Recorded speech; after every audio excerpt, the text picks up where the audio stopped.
Bom dia a todos, a graça e a paz do Senhor Jesus. Amém, querida e amada igreja. Convido os irmãos a abrir a palavra do Senhor nessa manhã, em Hebreus, capítulo 11. Hebreus, capítulo 11. Faremos a leitura a partir do verso 5. Hebreus 11, a partir do verso 5.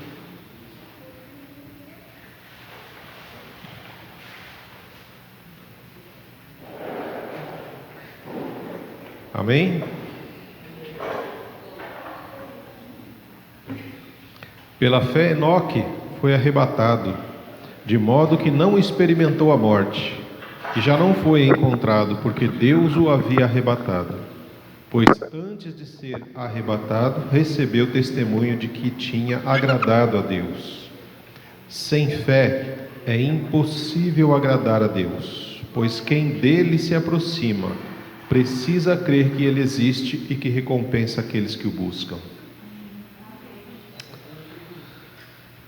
Enoque é uma das figuras, para mim, mais interessantes da palavra, né? Foi uma das primeiras pessoas a habitarem nesta terra, ou talvez a primeira pessoa a realmente andar com Deus, depois de Sete, e que não enfrentou a morte, porque ele agradou muito ao coração de Deus. A forma de vida de Enoque agradava a Deus. Enoque andava com Deus. Enoque estava sempre buscando a face de Deus. Morreu ainda na adolescência, ou melhor, morreu não, foi arrebatado ainda na adolescência, 350 anos mais ou menos, né? Menino de tudo ainda, tinha tanta coisa para viver. Só viveu 350 anos aqui, mas foram 350 anos vivendo na presença de Deus, de forma que a fé deste homem tocou o coração de Deus de uma forma tão profunda, que Deus não permitiu que ele enfrentasse a morte. O Senhor tomou ele para si. Esse aqui é meu, esse aqui a morte não toca. E levou Enoque para si. E para nós, né, sobra o verso 6. Sem fé é impossível, irmãos, agradar a Deus. Sem fé é impossível. Não é que é difícil. É impossível agradar a Deus se não tivermos fé. Porque quem dele se aproxima, se você vai ao Senhor, você precisa crer realmente que Ele existe. Muitas pessoas vão a Deus buscar bênçãos, mas não creem realmente em Deus. Creem que podem receber uma bênção, mas não que realmente Deus exista. Precisamos crer que Ele existe e que recompensa aqueles que o buscam. Não é qualquer pessoa que é recompensada pela presença de Deus, pela intimidade de Deus, mas aqueles que o buscam, estes sim, recebem a recompensa do Senhor. E que recompensa é essa? A melhor de todas, irmãos, a presença de Deus. Aqueles que buscam, encontram; aqueles que pedem, recebem. Mas para isso é preciso fé, porque sem fé é impossível desfrutar da presença de Deus, sem fé é impossível agradar a Deus. E esse é o nosso tema hoje, para pensarmos sobre a questão da fé. Porque nos dias que nós vivemos, precisamos muito ter fé, irmãos. Os dias estão difíceis, os dias são maus, e muitos estão perdendo a fé. Perdendo a fé em Deus, perdendo a fé do ser humano, perdendo a fé no amor, no cuidado, no perdão. E a nossa sociedade está cada vez mais doente. Que o Senhor possa renovar a nossa fé nessa manhã. Senhor Deus, bendito seja o Teu nome. poderoso, santo, que o Senhor seja louvado e engrandecido pelos nossos lábios e pelo nosso coração, que possamos engrandecê-lo com tudo que temos e com tudo que somos, Pai. O Senhor conhece o nosso coração, sabe em qual nível de fé nós estamos, e só o Senhor pode nos dar uma fé transbordante, uma fé que transborde de nós, para que possa encher outras pessoas, Pai. É impossível agradar o Senhor se não tivermos fé. Ah, Deus, se porventura em nós faltar esta fé, que o Senhor nos dê essa fé, Senhor, em nome de Jesus. E se tivermos, nos ajude a desenvolvê-la, Pai, de forma que possamos prevalecer nos dias maus, ancorados e sustentados pela Tua poderosa mão, Pai. Que o nome do Senhor seja exaltado em mais esta manhã, por cada um dos Teus filhos que se encontram neste lugar, Pai. É a nossa oração em nome de Jesus. Amém. A paz do Senhor, irmãos. Amém. Eu tenho refletido durante os últimos dias sobre o nosso relacionamento com o Senhor. Eu tenho lido algumas passagens que falam justamente disso. Até uma que trouxe ao meu coração um pouco de aconchego, de alegria, né? Foi a passagem de Paulo e Silas na prisão. A gente vê ali a questão da relação de Deus com os seus servos. Eles não estavam numa situação agradável. Tinham sido chicoteados, tinham sofrido bastante fisicamente, tinham sido jogados numa prisão. E isso os motivou a orar e louvar. Não só isso, mas a palavra vem dizer que enquanto eles oravam e louvavam, os outros presos ouviam. Ou seja, eles levavam essa palavra de Deus para os próximos. E aí, todos conhecemos a história, mas rola um terremoto enorme, tudo estremece, todos os cadeados, tudo que prendia as pessoas ali dentro se desfez, né? E o carcereiro dormindo, um sono bem profundo, eu diria, para não sentir nem o terremoto. A primeira reação dele foi se matar. Ele nem chegou a checar, né, se os presos continuavam lá. Mas naquele instante Paulo e Silas trouxeram disseram para ele: tá todo mundo aqui, ninguém fugiu. Curiosamente, tinha muito mais presos do que só Paulo e Silas, mas nenhum deles fugiu. Isso trouxe muita alegria ao meu coração, ao pensar como a palavra do Senhor pode alcançar a vida deles. Mas o ponto que eu queria trazer aqui é de que naquele instante em que o carcereiro ouviu isso, ele olhou para Paulo e Silas e falou: como é que eu posso ser salvo? Ele enxergava em Paulo e em Silas alguém que tinha resposta para a salvação. Não seria uma resposta, mas tinha. E eles apresentaram Jesus para ele. E o amor transbordante de Jesus preencheu a casa inteira dele. O carcereiro levou Paulo e Silas para a casa dele. Todos ali foram convertidos e batizados. Aquela noite foi uma noite de festa, quando poderia ter sido a última noite do carcereiro. E eu pensei muito sobre esse amor do Senhor, que transforma vidas, como por exemplo dos prisioneiros que ao invés de fugir, ficaram ali, que salva vidas, como o amor de Deus que salvou a vida do carcereiro no momento em que ele ia se matar. Paulo e Silas se apresentou e falou: não precisa. E naquele instante ele teve a oportunidade de conhecer Jesus, e uma alegria imensa foi dada na sua casa. Esse amor furioso, esse amor que tem ciúmes de cada um de nós, que não quer dividir você com ninguém, que não quer que você venha se repartir, não quer você, um pouco de você só. Esse amor que não quer perder você. Então, eu tenho refletido muito nisso, e eu gostaria que cada um dos irmãos pudesse refletir na letra dessa música, porque ela é tão linda.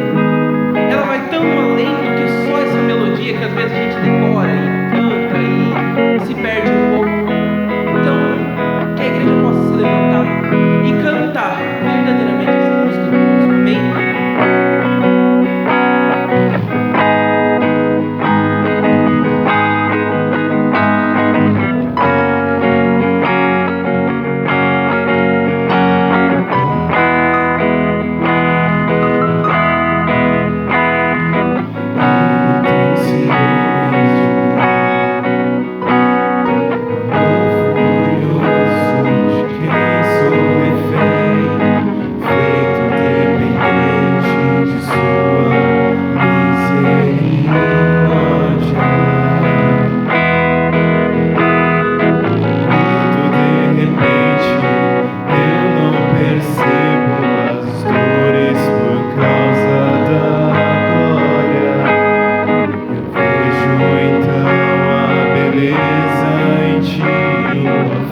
demonstrou o seu amor, o seu profundo amor sobre as nossas vidas, permitindo que um dia pudéssemos conhecer um Deus tão soberano e maravilhoso, a ponto de mostrar o seu amor, sacrificando o seu próprio Filho por pessoas que eram seus inimigos, por aqueles que ainda assim eram contra Ele, pelos responsáveis por matar o seu Filho. Verdadeiramente Deus nos ama muito, ao ponto de demonstrar seu amor a todos aqueles que não merecem e nos dar a possibilidade de um dia viver com Ele.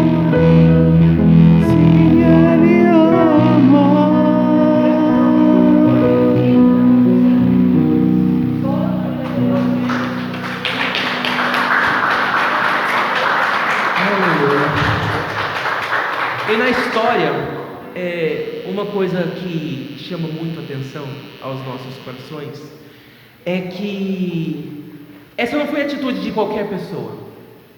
Não foi uma atitude, por exemplo, de, vamos dizer, um bombeiro, um policial, que a gente até imagina que seja ali parte do trabalho, né? Sacrificar a própria vida para ajudar alguém. Foi de Deus. Vocês já imaginaram o quão grande Deus é? O quão soberano Ele é, que segura o mundo inteiro na palma das suas mãos, que cria qualquer coisa falando, que é capaz de conhecer tudo, responder tudo. Um Deus imenso, que nós nem sequer conseguimos imaginar, porque a mente humana, nas suas limitações, não consegue compreender as limitações de Deus. Cara, não foi qualquer um. O Rei dos Reis morreu por cada um de nós. O único, aquele que era e que há de vir, o Alfa e o Ômega. Eu queria apresentar essa música para a igreja, porque ela tocou muito ao meu coração, e verdadeiramente ela exalta o Senhor por quem Ele é, e reconhece a nossa necessidade de Deus. Por favor, o primeiro slide. Não há outro como Tu, soberano e fiel. Não há outro como Tu, reina sobre a terra e céus. É uma música curtinha, ela é realmente pequena, mas ela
fim. És o ar que eu respiro, tudo pra mim. Tu és Jesus, tu és Jesus, tu és o Alfa, o Ômega, início e o fim. És o ar que eu respiro, tudo pra mim. Tu és Jesus, tu és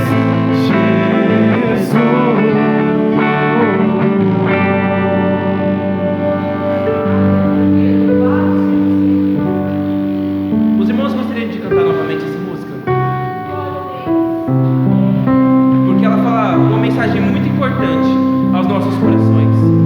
E é uma oração que eu desejo que toda a igreja faça, glorificando o nome do Senhor, se entregando verdadeiramente a Ele,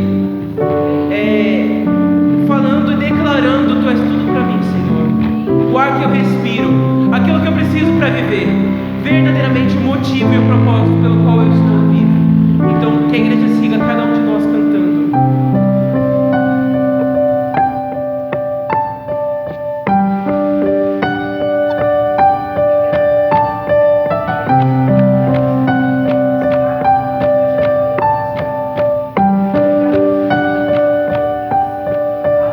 Não há outro como tu,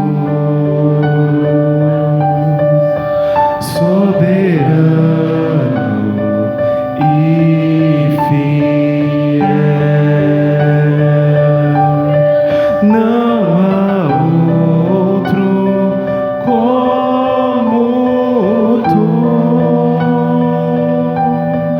reina sobre a terra e céus. És o Alfa, o Ômega, início e o fim.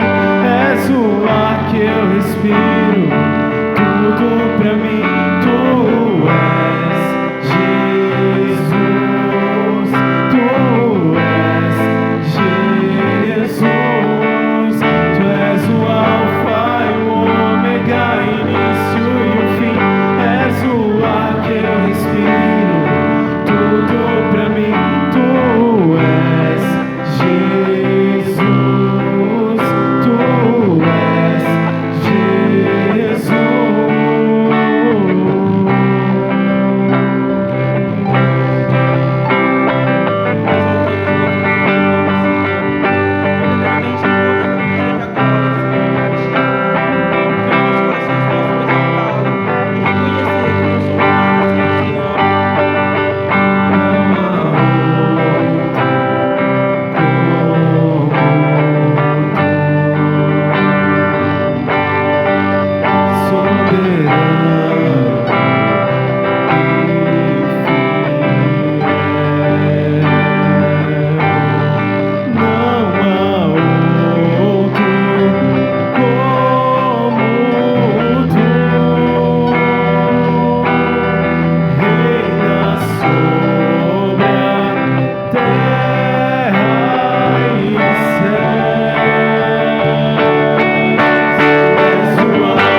igreja cante início conosco. e o fim.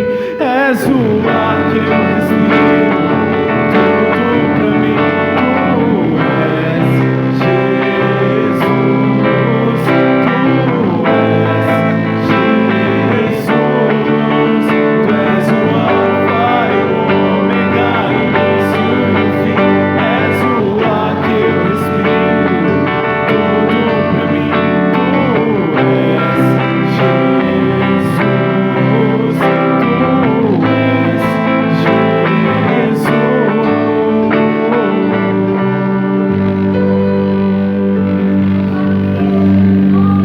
Aleluia, Senhor. Louvado seja o teu nome, Pai amado. Tu és tudo para nós, Pai. Que os irmãos podem se sentar para o momento de oferta. Bom dia, povo de Deus!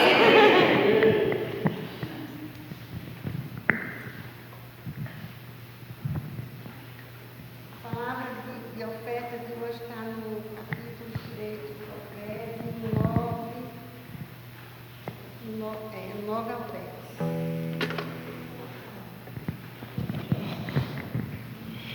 Honra o Senhor com os seus bens, com as primícias de toda a tua renda, e se encherão fartamente do teu celeiro e transbordarão o vinho dos teus largares.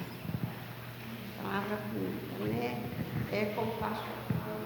Sem fé, ninguém agrada a Deus. E um pouquinho da nossa fé é levar para Deus, para a casa de Deus, porque Deus não precisa de nada de nós, né? E nós precisamos de tudo de Deus. Nós precisamos de saúde, precisamos viver. Essa chuva maravilhosa é Deus que nos dá, né? Às vezes uns reclamam, mas outros não, né? Hoje mesmo achei legal essa chuva, a noite inteira, mesmo cheia de dores da fibromialgia, mas estou aqui, em nome de Jesus. E agradeço a Deus por tudo, agradeço a Deus pela semana, agradeço a Deus por esse dia, por tudo que Ele tem feito por nós. E a cada dia seja acrescentado no nosso coração a nossa fé, né? Que nós tenhamos fé, muita fé em Deus, que é isso que Deus quer, nosso coração e fé, né? E o resto Deus acrescenta na nossa vida. Vamos orar? Pai Santo, poderoso, em nome do Teu Filho amado Jesus, Pai, eu Te agradeço, Senhor Deus, por mais um dia na Tua presença. Eu creio, Senhor Deus, que aqui estão todos aqueles que vêm com fé, para Te provar, Senhor Deus, que tem fé. Ó Senhor Deus, eu Te agradeço por esse dia, por mais uma noite na Tua presença, pelo Teu Espírito Santo, que aqui está cheio dele, Senhor Deus, nos abençoando a cada dia. Pai Santo poderoso, abençoa todos aqueles, Deus, a oferta na Tua casa, Senhor Deus, que venha, Senhor Deus, seja eles a Tua vontade, Senhor Deus, acrescente mais e mais no celeiro deles, Pai, em nome do Teu Filho amado Jesus, nos abençoa cada família, cada um que aqui está, Senhor Deus, na Tua presença. E encha do Teu Espírito Santo, que nós tenhamos uma semana cheia do Teu Espírito Santo. Em nome do Teu Filho amado Jesus, Pai.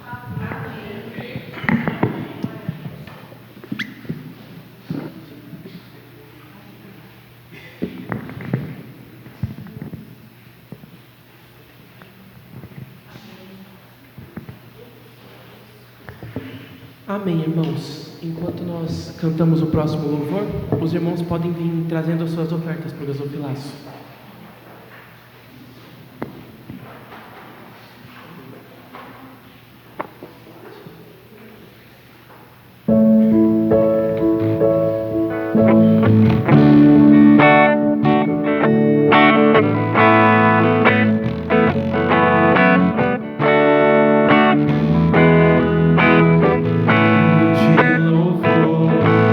Senhor, o povo santo.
Cantai, homens e crianças, jovens e velhos, a Deus por seu amor, a Deus por seu amor, a Deus por seu amor.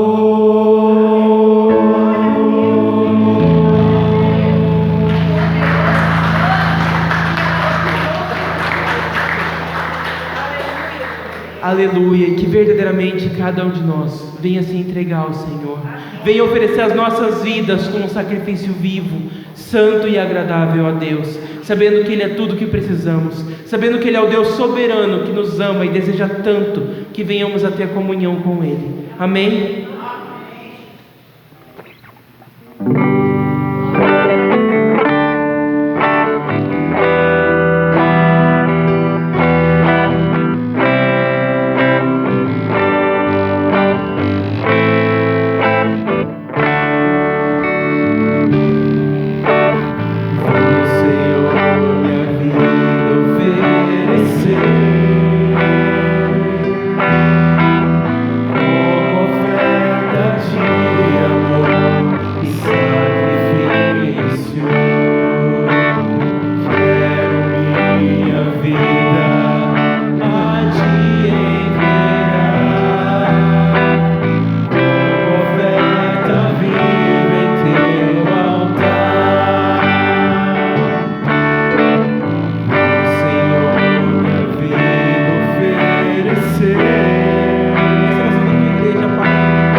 Pedindo verdadeiramente que os desejos dos nossos corações seja se entregar ao Senhor, seja ser uma oferta agradável a Ti, seja estar ao Teu lado todos os dias, matando o nosso velho homem, tomando a nossa cruz, verdadeiramente desistindo de tudo por amor a Ti, porque um dia o Senhor deu o seu próprio Filho, ó Deus, em sacrifício, por amor a nós, esse amor tão ciumento, esse amor que verdadeiramente corre atrás de cada um de nós, que não desiste, que não deixa que venhamos nos afastar, esse Deus tão soberano, ó Pai, que nós nem sequer conseguimos entender, nos ama tanto, que em nós verdadeiramente possa existir o desejo de nos entregar a Ti completamente, de sermos parte da Tua Trindade, de termos um relacionamento verdadeiro contigo, que os nossos corações possam se entregar ao Senhor, desejar ao Senhor, orar por mais de Ti dia após dia, e que essa igreja possa crescer em nome de Jesus. Cumpra os planos que o Senhor tem para Monte Santo, Senhor, que em tudo possamos nos entregar a Ti, e que possamos ser cheios da Tua presença, Pai, e transbordar o Seu amor, assim como o Senhor nos criou, para glorificar ao Teu nome, Pai. Essa é a oração dos nossos corações, em nome de Jesus. Amém. Amém. Os irmãos podem se assentar. Acredito, graça e paz, igreja. Acredito que será uma surpresa, acredito que as pessoas não esperavam por isso, mas eu gostaria de pedir a presença aqui na frente do Marcos, por favor, do pastor, da Cláudia. A irmã Jane não está presente, a irmã Soninha também não, né? E da irmã Zilda, por gentileza. Gostaria de pedir a presença de vocês. Pedro também. Cadê o Pedro? Pedro, chamando na recepção. Pedro. Nós tivemos estas semanas dias importantes para a nossa vida em sociedade, nossa vida em comunhão, nossa vida em família. E são dias importantes que a gente deve sim celebrar, porque o Senhor nos permitiu. Então, quando a gente celebra, a honra e glória é para Ele. Porque como nós louvamos e como Pedro falou, tudo que nós fazemos aqui nessa terra é para a glória do Senhor, né? Então, hoje, eu gostaria de, em nome da Igreja Congregacional de Monte Santo, estar celebrando e prestando uma homenagem a vocês, professores. Dia 15 de outubro foi dia do professor. Eu confesso que eu nunca vi tanto falar sobre o dia do professor como eu ouvi falar nas redes televisivas aí esse ano. E nós também, porque lá em Lucas, capítulo 11, no versículo 1, nós temos aqui um dos exemplos do nosso grande professor, nosso mestre. E lá ele fala assim, na palavra de Lucas, capítulo 11. Certo dia, Jesus estava orando em determinado lugar. Tendo terminado, um dos seus discípulos lhe disse: Senhor, ensina-nos a orar, como João ensinou aos discípulos dele. Ele lhes disse: quando vocês orarem, digam: Pai, santificado seja o teu nome, venha o teu reino, dá-nos cada dia o nosso pão cotidiano, perdoa-nos os nossos pecados, pois também perdoamos a todos que nos devem, e não nos deixes cair em tentação. E aí o Senhor Jesus dá um modelo, um exemplo de oração àqueles que estavam. E aí o que me chamou a atenção foi, para este discípulo, dizer para Jesus: Senhor, ensina-nos a orar, como João ensinou aos discípulos dele. Primeiro ele teve um exemplo, que foi João. E João ensinava. E aí ele tinha outro exemplo, que era o próprio Jesus. Porque se ele estava orando em determinado lugar e terminou a sua oração e os discípulos estavam próximos, os discípulos provavelmente estavam observando. Ou aquele que estava observando a oração e o momento de Jesus em oração, despertou nele o desejo e Ele pediu que ensinasse. Assim é conosco na nossa vida. Em tudo, o pai ensina aos filhos, são os primeiros mestres dos filhos. Os filhos depois vão para a escola, tem os professores. Então a gente tem os pais que ensinam os filhos, depois nós temos os professores, que é o sinônimo da sociedade. E aqui na igreja nós também temos os professores. Nós temos o nosso mestre, sim, mestre, porque ele é pastor e mestre, porque ele traz a palavra, o pastor Maurício. E nós temos o Marcos, o Pedro, a Zilda, a Cláudia, que a gente trata com as crianças e trata com os irmãos e as irmãs também. Então, em nome de Jesus, eu também.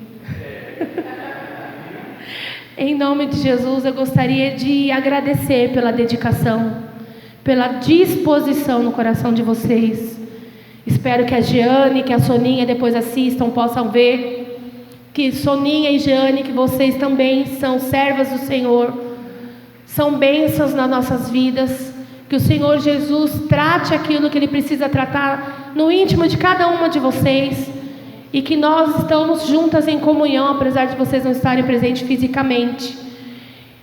E eu gostaria que a igreja se colocasse em pé e orasse com sinceridade, com amor no coração de vocês. Porque quando a gente se dispõe a ensinar a palavra que não é nossa, a palavra que é de Deus. Nós, esses dias, conversávamos, a irmã Lucimara, o irmão Antônio, na quinta-feira no estudo, que nós temos uma tendência a não querer aquilo que vem de Deus. É uma tendência humana nossa, porque nós já temos o pecado. E o pecado, ele faz com que nós, conscientes ou inconscientes, rejeitemos aquilo que vem de Deus.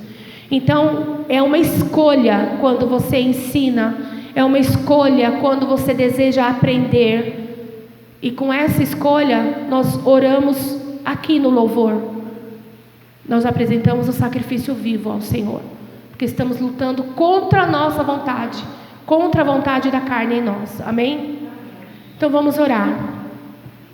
Senhor meu Deus, Pai santo e poderoso, nós te louvamos e agradecemos ao Senhor meu Deus, por ser quem Tu és, porque através, ó Senhor, do Seu amor incondicional, o Senhor tem despertado o desejo, o Senhor tem dado a disposição nos corações dos nossos irmãos, ó Senhor meu Deus, a levar a Tua palavra, Senhor, a trazer, Senhor meu Deus, dentro do coração, a palavra que o Senhor tem ministrado na vida de cada um deles.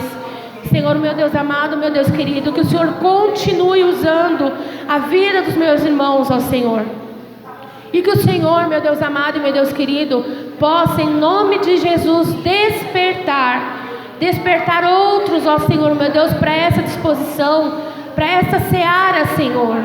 Senhor, abençoe a vida dos meus irmãos que estão aqui presentes, abençoe a vida da Soninha e da Giane, que não está aqui fisicamente, mas que em espírito e ligadas através de Jesus, estamos juntas em comunhão. Senhor, que o Senhor trate ao coração dos meus irmãos, que o Senhor cuide da vida de cada um deles, ó Senhor, fortalecendo, renovando, restaurando aquilo que precisa ser feito conforme a Tua vontade, e que nós, ó Senhor meu Deus, não calemos a nossa boca, que nós não deixemos de falar de Ti, e que em nome de Jesus nossos irmãos, como comunidade, também abram as suas bocas, ó Senhor meu Deus, e falem de Ti, Senhor, porque o Senhor fala na Sua palavra, se não tem quem ensine, Senhor, quem o fará? Quem levará, Senhor meu Deus, a palavra àqueles que necessitam, aos aflitos, ó Senhor meu Deus? Como que a gente vai divulgar o Teu amor, que a gente aqui tem a oportunidade de sentir, se não tem quem fale, se não tem quem divulgue, se não tem quem vá? Santo e poderoso Deus, abençoe a vida dos meus irmãos que estão dispostos a trazer o ensino da Tua palavra. Desperta, Senhor, a nossa igreja, a nossa comunidade, Senhor, a Igreja Congregacional de Monte Santo.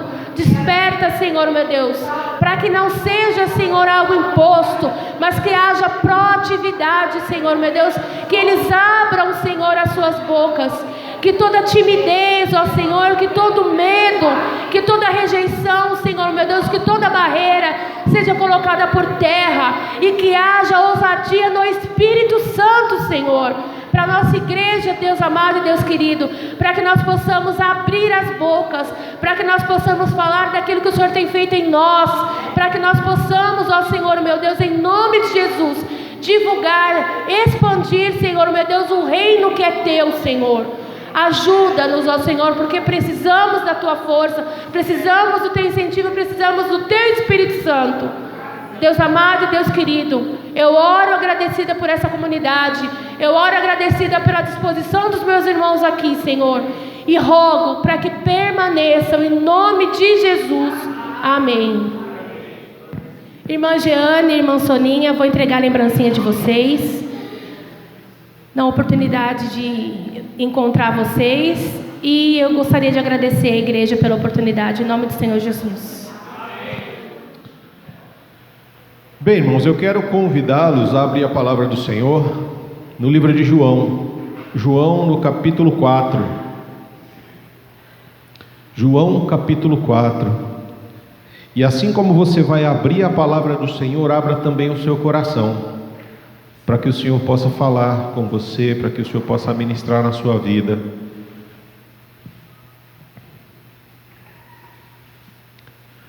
Nós começamos a nossa celebração de hoje, o nosso momento de comunhão, falando sobre ser impossível agradar a Deus se não tivermos fé. E todo aquele que se aproxima de Deus precisa crer que Ele existe e que Ele é recompensador daqueles que o buscam.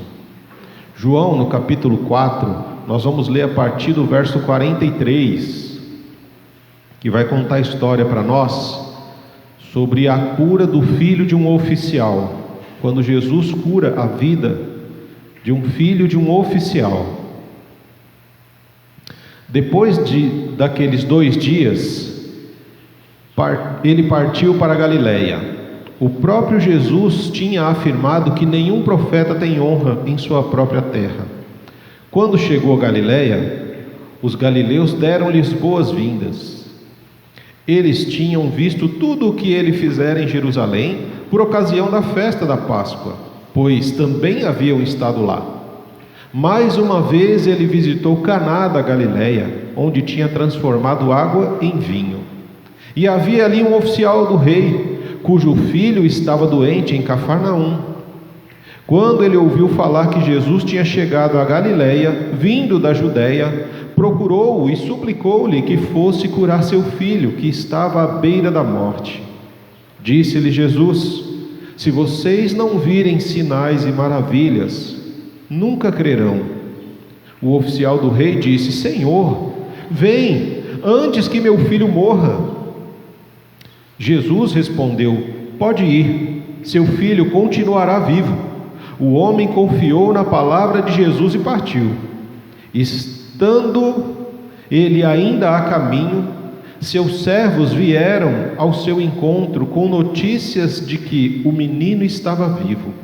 Quando perguntou a que horas o seu filho tinha melhorado, eles lhe disseram: a febre deixou ontem, à 1h da tarde. E então o pai constatou que aquela fora exatamente a hora em que Jesus lhe dissera: o seu filho continuará vivo. Assim, creram ele e todos os de sua casa. Esse foi o segundo sinal miraculoso que Jesus realizou depois que veio da Judeia para a Galileia. Amém? Amém. Uma história bonita, uma história gostosa da gente ler, mas é uma história que nos ensina algumas coisas importantes. Nessa semana, às vezes, irmãos, a nossa vida cristã, a nossa vida na igreja, muitas vezes beira ao orgulho e à arrogância. Mas por quê, pastor? Porque muitas vezes nós achamos que podemos resolver todos os problemas que nós temos, todos os problemas que se apresentam para a gente acha que pode resolver, não é verdade? se eu orar um pouco mais, se eu ler um pouco mais a Bíblia, se eu jejuar, se eu não faltar mais no culto de domingo, eu vou resolver os problemas. Eu não vou ter mais problemas se eu fizer determinadas coisas. Quando na realidade,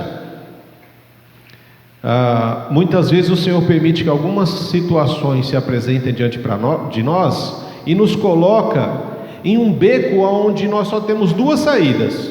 Ou a gente reconhece a nossa incapacidade, a nossa limitação para resolver problemas, ou a gente reconhece a grandeza de Deus nas nossas vidas e descansa sobre Ele, né? Ou então a gente vai cair no desespero. Ou a gente reconhece que é fraco e é limitado e não tem condição de resolver, e aí se entrega para que o Senhor possa resolver o problema conosco e através de nós. Ou então a gente vai cair no desespero, vai perder a esperança e vai abandonar a fé. Quando vemos essa história, nós vemos um Jesus vindo de outras regiões. Ele vinha de Samaria para Galileia, e aí chegou na Galileia, ele chega até a cidade de Caná, que fica na Galileia. Caná quer dizer adquirir, porque Jesus está adquirindo para si um novo povo, um povo só seu, e ele vai para Caná da Galileia. Caná é o mesmo lugar onde ele já tinha realizado o primeiro milagre, né? E nesse primeiro milagre, os discípulos creram em Jesus, quando ele transforma a água em vinho. Então ele retorna para Caná para nos ensinar que não é porque ele fez milagre uma vez em um lugar que ele não vai fazer mais. Ele tem poder para fazer quantos milagres forem necessários em determinado lugar. E nós não podemos limitar o poder de Jesus. É interessante que conforme o reino de Deus ele vai avançando, né, pessoas vão crendo em Jesus, porque Jesus vai derrubando barreiras sociais, barreiras de poder, barreiras raciais. E por que eu digo que ele vai derrubando barreiras? Porque ele vinha de Samaria. Se você começar a ler o capítulo 4, lá do comecinho, ele tem um encontro com a samaritana em Samaria, e ali ele tem um encontro transformador com aquela mulher, ao ponto dessa mulher se tornar uma grande evangelista em Samaria. E muitos samaritanos começaram a crer em Jesus pelo testemunho daquela mulher, rompendo assim as barreiras raciais, porque havia, como todos sabem, um preconceito entre judeus e samaritanos, mas também havia preconceito entre os próprios judeus, porque Jesus diz para nós que o profeta não tem honra na sua casa. Jesus já tinha feito milagres ali, e o pessoal não creu em Jesus, não creu que Jesus realmente era o Messias. Eles acreditaram no milagre, porque viram, e o desejo deles era o quê? Ver mais milagre. Aí a palavra diz que eles deram boas-vindas, os galileus deram boas-vindas a Jesus, mas era uma boa-vinda recheado de: olha, você é bem-vindo, se você for fazer mais milagres. Ao mesmo tempo que também as barreiras entre outros povos, como por exemplo os gentios, os pagãos, começavam a crer em Jesus, como nós vemos aqui a questão desse oficial, que estava ali na multidão. E na multidão, irmãos, via de regra, quando o reino avança, tem uma multidão que avança junto, que vai acompanhando os sinais do reino dos céus. E no meio da multidão nós temos curiosos e temos necessitados. Curiosos porque queriam ver quem é Jesus e ver o que ele podia fazer. Muitos curiosos às vezes se tornam adoradores e discípulos, irmãos. Marcos, por exemplo, ele era um daqueles curiosos que viam Jesus passar e aí vai dar uma olhada lá, e no fim das contas ele acaba se tornando um dos discípulos de Jesus. Mas tem curioso que morre curioso. Ele vai por curiosidade e permanece na curiosidade, vê os milagres, vê Jesus fazendo milagres e maravilhas, mas não crê em Jesus, não se entrega a Jesus, e vive uma vida sempre buscando ver milagres. Assim existem hoje também muitas pessoas, né? Quando a gente falou da questão do médico aqui na igreja, teve gente que foi ligar para outro para perguntar se sabia quem era médico, né? Quem é o médico que vai vir? Você sabe o nome, sabe a especialidade do médico e tudo mais? Não sei. E aí teve gente que veio na curiosidade para descobrir quem era o médico. E teve gente que falou assim: eu acho que esse médico deve ser Jesus. E quando de repente pensou que esse médico seria Jesus, simplesmente não veio. E aí eu falei: poxa, né? Que coisa engraçada. Nós temos gente que vem por curiosidade para saber quem é o médico. Outros pensam: o médico é Jesus, então eu não vou não. Então aí cada um fica com a sua própria conclusão dessa história. Mas no meio da multidão, irmãos, nós temos pessoas curiosas e pessoas necessitadas. E é muito importante que a gente consiga identificar quem são as pessoas necessitadas no meio do povo. E a essas pessoas necessitadas a gente precisa dar uma atenção um pouco maior e também demonstrar a compaixão de Jesus a essas pessoas que estão necessitadas. Por quê? Porque elas estão ali com uma necessidade. E esse oficial, ele estava no meio da multidão não como um curioso, mas ele estava ali como alguém necessitado.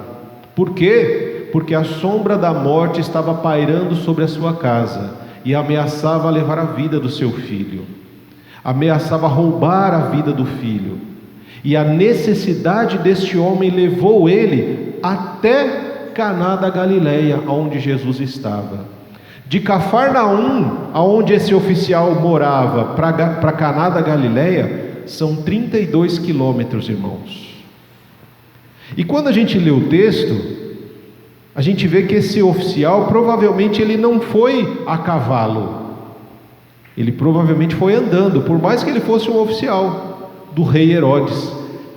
Então, são 32 quilômetros em que era feito mais ou menos no tempo de um dia, em 24 horas. Então ele andou 24 horas, ele andou um dia de Cafarnaum, que Cafarnaum quer dizer cidade de Naum, do profeta Naum, e que é considerada também como a cidade do consolo, porque é uma cidade onde Jesus fez muitos milagres.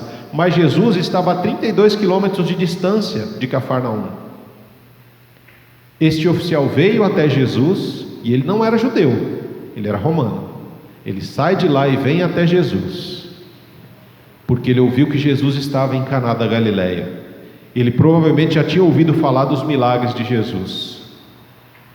E então, quando nós observamos esse oficial e a sua necessidade, nos ensina algumas lições importantes. Quando olhamos para a atitude desse oficial, né?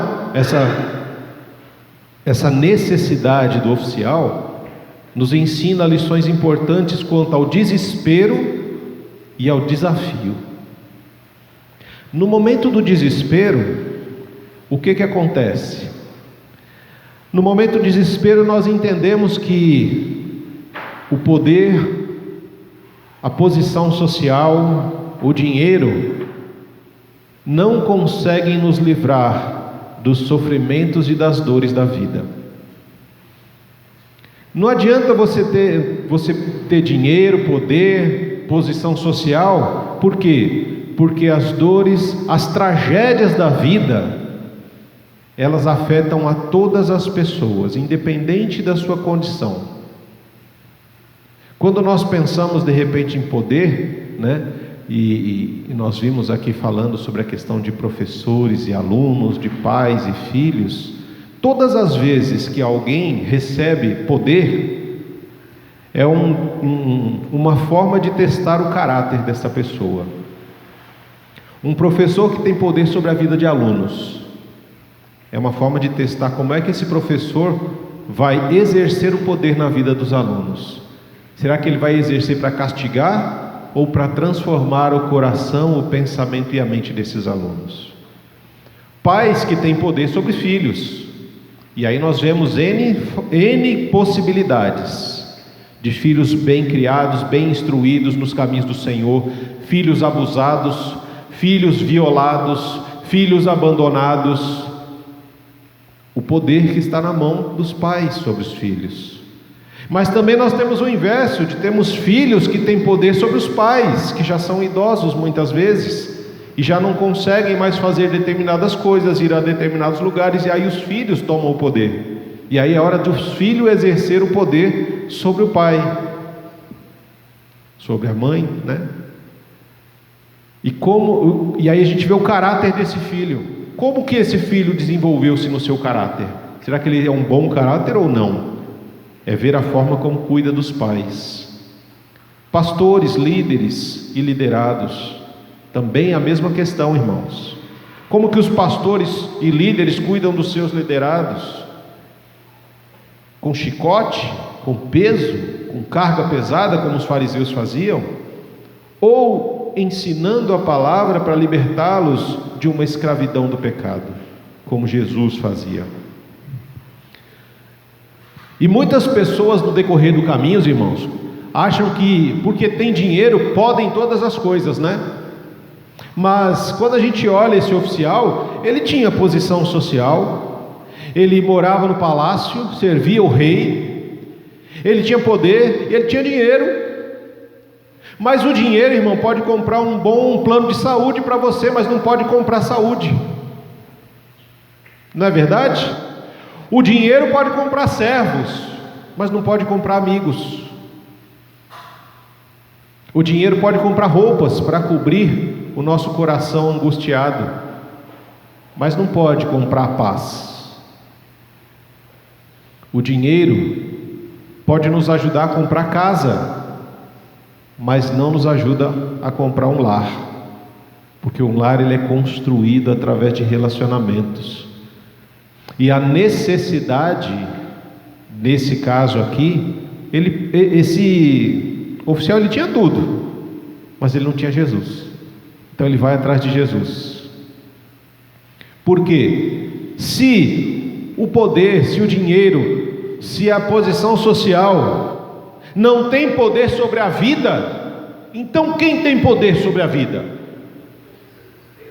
Jesus, irmã. João capítulo 1 verso 4, está lá. Jesus tem poder sobre a vida. Jesus é aquele que retém a vida em si, e só Ele pode dar vida. E é exatamente isso que acontece. Esse homem vai até Jesus, e aí nós aprendemos uma segunda lição, que no momento do desespero, Deus não age de acordo com as nossas expectativas. Você já parou para pensar nisso? No momento do desespero, nós temos uma receita pronta para Deus resolver o nosso problema, mas Deus não age de acordo com a nossa expectativa. Nós vemos Jesus chegando àquele lugar, e ali uma multidão se reúne, e o pessoal estava atrás do quê? O que os galileus queriam? Ver milagre. Os galileus queriam ver milagres. E o que e só que Jesus não estava ali para satisfazer o desejo dos galileus. Qual era o desejo do oficial? Que Jesus fizesse o quê? Lá no verso 47, né? Ô Jesus, o negócio é o seguinte: eu preciso que o Senhor venha comigo até Cafarnaum, 32 quilômetros. A gente vai lá 32 quilômetros. A gente deve chegar amanhã mais ou menos, por volta da 1h da tarde, ou um pouquinho mais tarde. E aí, o Senhor vai até a minha casa, no quarto onde está o meu filho, e aí o Senhor vai ver, vai tocar, e o Senhor vai fazer alguma coisa, e um milagre vai acontecer.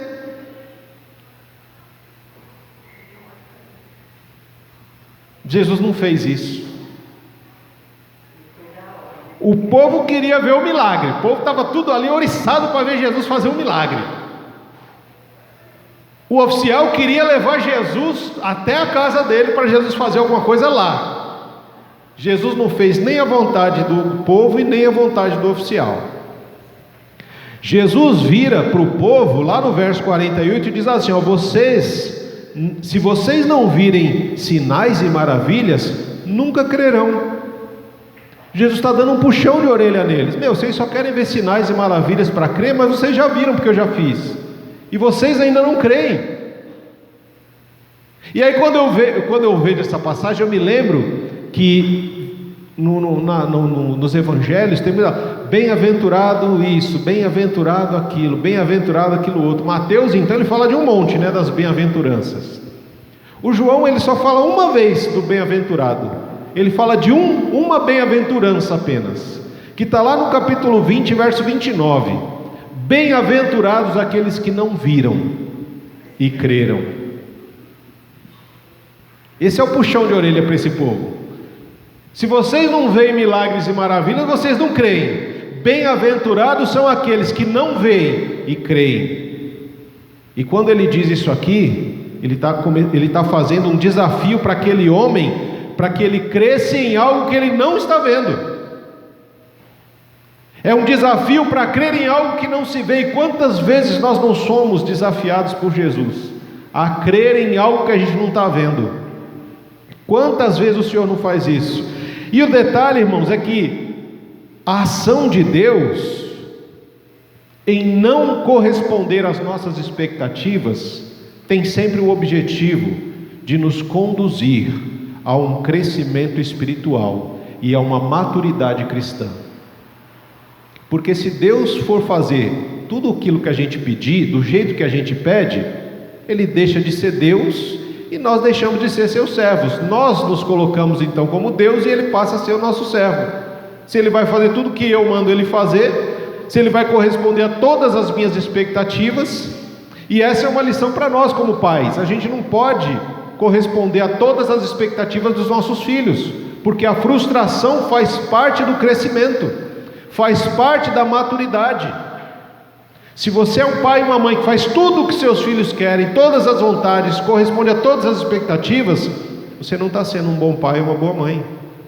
Eles precisam se frustrar, porque a frustração faz parte. Isso nós aprendemos no momento do desespero, mas aí vem o momento, a segunda coisa que a gente aprende é no momento do desafio. Porque já que Jesus não fez aquilo que a multidão queria e nem aquilo que o oficial queria, Jesus então desafia aquele homem. Ele desafia a fé daquele homem. Ele desafia a fé porque a verdadeira fé é aquela que muitas vezes brota do momento da dificuldade, do momento do desespero. A verdadeira fé é aquela que brota no momento em que você já não tem mais o que fazer, você de repente está perdendo a esperança, você já perdeu a possibilidade de resolver o problema. Aquele oficial já tinha entendido que eu tenho dinheiro, eu tenho poder, eu tenho posição, mas nada disso resolve o problema da vida do meu filho. O meu filho está morrendo. Então Jesus desafia aquele homem. Para o povo ele diz: esquece, irmão, vocês vieram aqui para ver milagre e maravilha, hoje não vai rolar, pode ir embora. Bem-aventurado é aquele que não viu e creu. E esse é o desafio para esse oficial. Pode ir embora, volta para sua casa, porque o seu filho vai continuar vivo. Essa foi a palavra de ordem, a ordem que Deus deu a ele, uma palavra de esperança. E aqui a gente é confrontado no primeiro passo da fé, que é uma fé confiante. A fé confiante é aquela que acolhe a palavra de Deus no coração e descansa no poder daquele que deu a palavra. Aquele oficial recebeu a palavra, ele não contestou. Mas o senhor não vai? O senhor... Não. Ele ouviu Jesus falar: volta para sua casa, e o seu filho vai continuar vivo. A fé confiante, ela recebe a palavra no coração, e essa palavra faz o nosso coração se acalmar, e ele começa a sua caminhada de volta, confiando de que Jesus falou que meu filho vai continuar vivo. Jesus falou que meu filho vai continuar vivo. Eu não preciso me desesperar. Eu posso descansar na palavra daquele homem. E esse oficial, ele vai embora para casa. Ele obedece a palavra de Deus e volta para sua casa. E voltando para casa, ainda não tinha chego. Vem então a evolução da fé confiante. Ela se torna uma fé confirmada nas boas novas que os servos trazem àquele homem. Os servos chegam e falam: olha, o seu filho está curado, a saúde dele foi restaurada. Os servos trazem as boas novas do reino que se manifestou naquela casa. E aí aquele coração do homem começa: opa, meu filho foi curado? Quando que isso aconteceu? Mais ou menos por volta da 1h da tarde. Poxa, foi a mesma hora que Jesus falou que eu podia ir para casa, que meu filho não iria morrer. A mensagem saída da boca de Jesus já produziu efeito de vida na vida do filho daquele homem. E a fé, que era uma fé confiante na palavra de Deus, se torna uma fé confirmada, porque ela se cumpriu conforme Deus havia dito. E então ela produz o quê? Uma fé contagiante, a fé que contagia aquele homem, que contagia a sua casa. E a palavra diz que todos na sua casa creram em Jesus. É essa fé. Por quê? Porque à medida que nós, quando a palavra de Deus ela entra em nossa casa, irmãos, nós contemplamos o milagre. E à medida que o milagre está em nossa casa, nós recebemos, nós cremos, e quando recebemos e cremos, segundo João, capítulo 1, verso 12, nós recebemos o direito de nos tornarmos filhos de Deus. Cumpriu-se o objetivo do milagre. Você já parou para pensar qual que é o objetivo de Jesus fazer milagre? Qual o objetivo de Jesus fazer os milagres? Você pode verificar lá em João, no capítulo 20, no verso 31. João explica o porquê que Jesus fazia milagres. Porque as pessoas hoje vão atrás de milagres e milagres e milagres, mas não entendem o porquê que os milagres são feitos, porquê que os milagres são realizados. Estes sinais foram escritos, ou seja, os milagres foram registrados para que vocês creiam que Jesus é o Cristo, o Filho de Deus, e crendo, tenham vida em seu nome. Esse é o objetivo de Jesus fazer milagre, irmão. É para que a gente possa crer que Jesus é o Cristo, o Filho de Deus, e uma vez que nós cremos nisso, nós possamos ser recebedores de vida. O problema daquele povo da época, irmãos, eles não acreditavam que Jesus, aquele homem, era o Filho de Deus. O nosso problema é que a gente não acredita muitas vezes que o Filho de Deus é um homem, foi um homem. Porque quando a gente fala assim, nós temos que seguir o exemplo de Jesus, que perdoou aos seus inimigos, que perdoou aquele que os ofendeu. Mas ele era Jesus, ele era Deus. Mas ele era homem também. Você entende? O nosso problema não é que o Filho de Deus, não é crer que esse homem era Deus, mas crer que Deus era um homem. E o problema deles era o contrário, porque eles estavam vendo Jesus como ser humano. E esses milagres eram para que eles pudessem crer que aquele ser humano era o Filho de Deus. Quantas vezes nós deixamos de fazer alguma coisa, de termos alguma atitude, comparados a Jesus, porque a gente pensa, mas ele era Deus. E aí, irmãos, nós agimos como incrédulos. Todas as vezes que a gente age dessa forma, nós estamos botando em prática a nossa incredulidade. Mas ele era Deus. Tá bom, mas ele foi homem também. E a palavra fala que ele sofreu todas as coisas. Ele foi tentado em todos os pecados. E em nenhum ele vacilou, em nenhum ele pecou. Essa fé contagiante é exatamente o que Deus quer para mim e para você. É essa fé que começa com uma semente que foi plantada, com uma palavra que Deus nos deu, que depois ela é confirmada à medida que nós vemos ela brotar, e ela se transforma numa fé contagiante, que contagia o meu coração e contagia o coração de quem está ao meu redor. Toda a casa desse homem creu em Jesus, e Jesus rompe a barreira com os pagãos, com os gentios, e acolhe eles com o seu povo. Aonde? Em Caná, aonde Jesus estava adquirindo para si um povo que era seu. Talvez você esteja no seu lugar, diante dessa história, você fala: pastor, eu queria tanto viver essa fé contagiante, queria tanto experimentar essa fé que contagia, que transforma, né? E aí, esse homem, quando a gente olha para a vida dele, ele nos ensina 4 questões práticas para que a gente possa alcançar essa fé contagiante.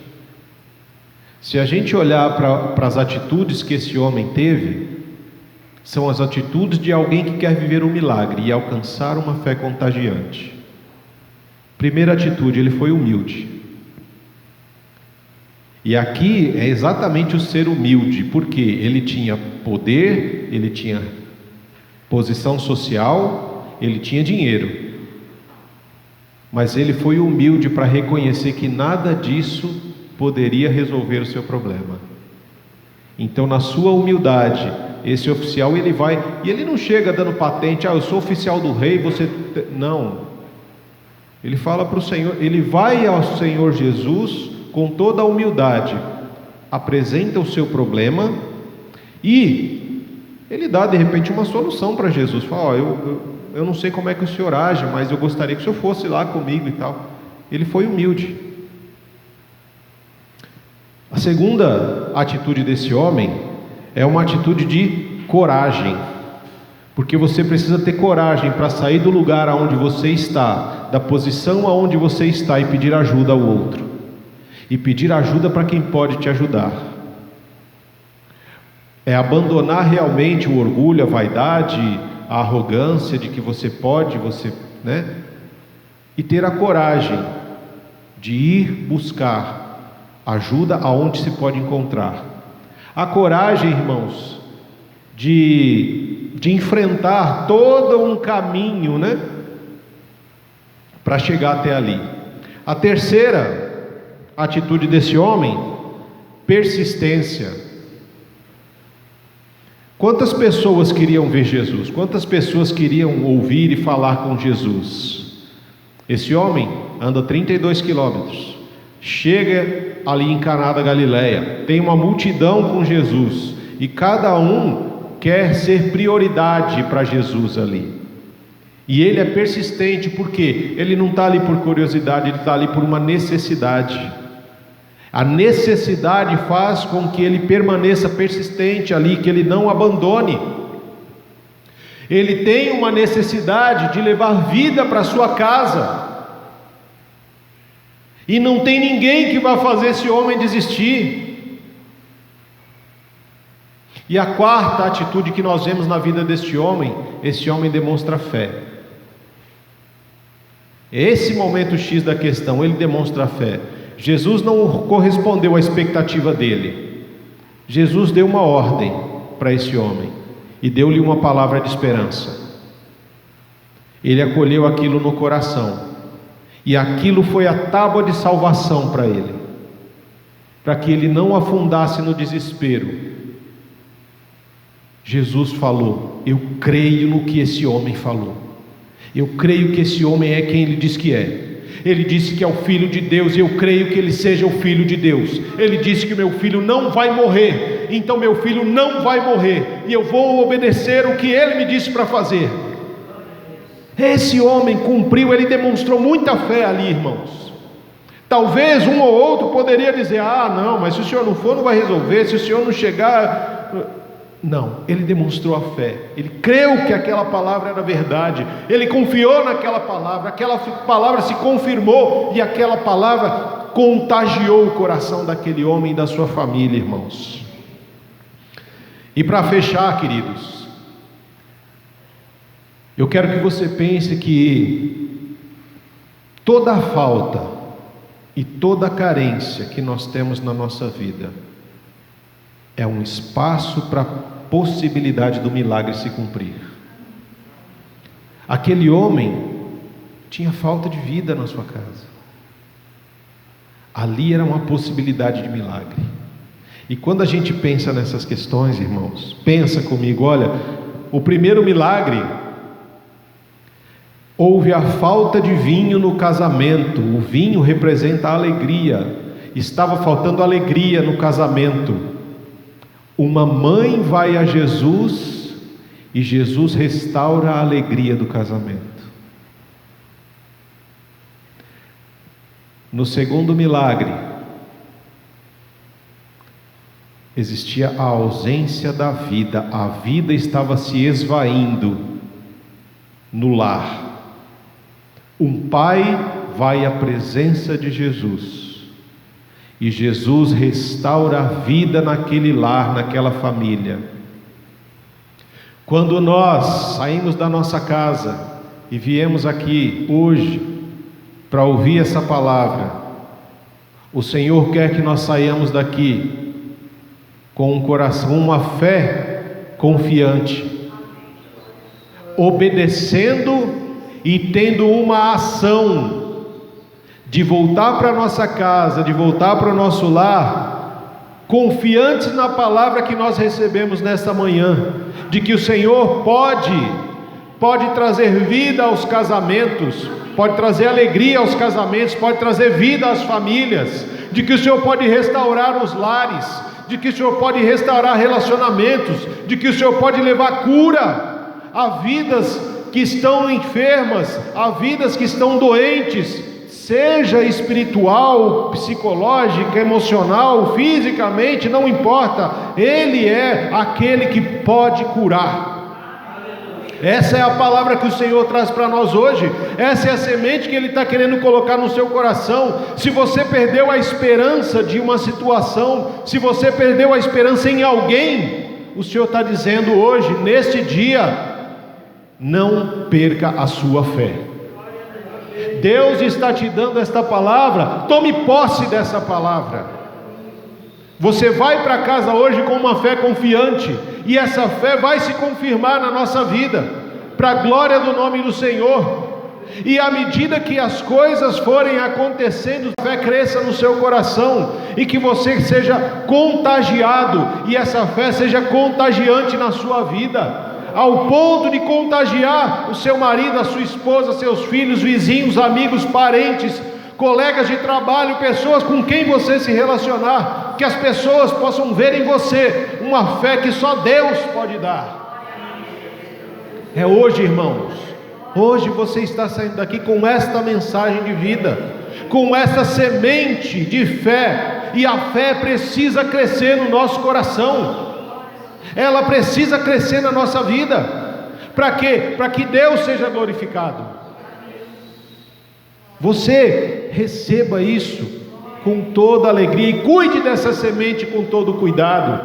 Não permita que pessimistas venham roubar sua fé. Não permita que as adversidades da vida venham tirar sua esperança. Não permita que os tropeços, que os problemas, que uma falha, talvez sua mesmo, venha fazer você perder de vista aquilo que o Senhor tem para a sua vida.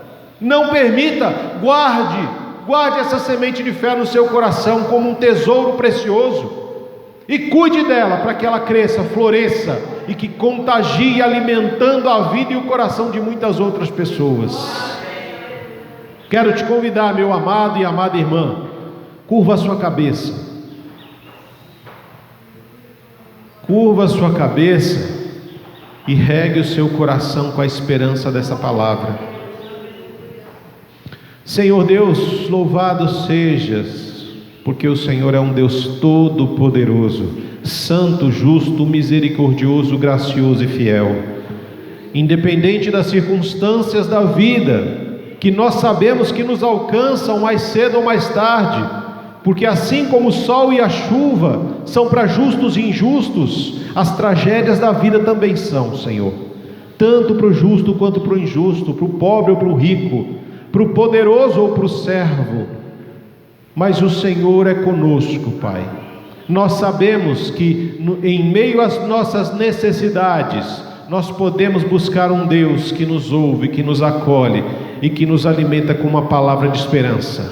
Podemos buscar um Deus que muitas vezes faz aquilo que não esperamos, vai além das nossas expectativas para nos levar a um crescimento espiritual e a uma maturidade na vida cristã. Oh Deus, que nosso coração não desanime, mas que o nosso coração se fortaleça na palavra do Senhor, que nós possamos encontrar segurança na palavra do Senhor, que nós possamos encontrar aconchego nessa palavra, que possamos encontrar força nessa palavra, que possamos encontrar esperança e vida, alegria nessa palavra, para a glória do nome do Senhor, e que possamos levar isso para os nossos lares, para o nosso trabalho, para a nossa escola, que possamos contagiar aqueles ao nosso redor com uma fé contagiante e inabalável, Senhor. Deus Todo-Poderoso, que o Teu Espírito Santo ministre em nós com poder e autoridade, Pai, para que o nome do Senhor seja estabelecido como marca no nosso coração, como marca na nossa mente, como uma marca na nossa vida de cristãos que não são abalados pelas circunstâncias, mas que são fortalecidos por uma fé que só Deus pode colocar em nossa vida e em nosso coração.